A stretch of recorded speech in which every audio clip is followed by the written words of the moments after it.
Dahil sa dami ng basura na ating itinatapon na nakakasira sa ating kalikasan, mahalaga ang pagre-recycle ng mga bagay upang makatulong at mapangalagaan ng ating kapaligiran.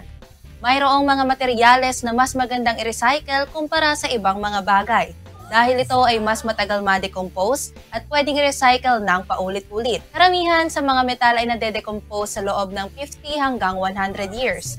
Ngunit ang aluminum cans at iba pang gawa rito ay nagiging fully decomposed lamang pagkatapos ng ilang daang taon.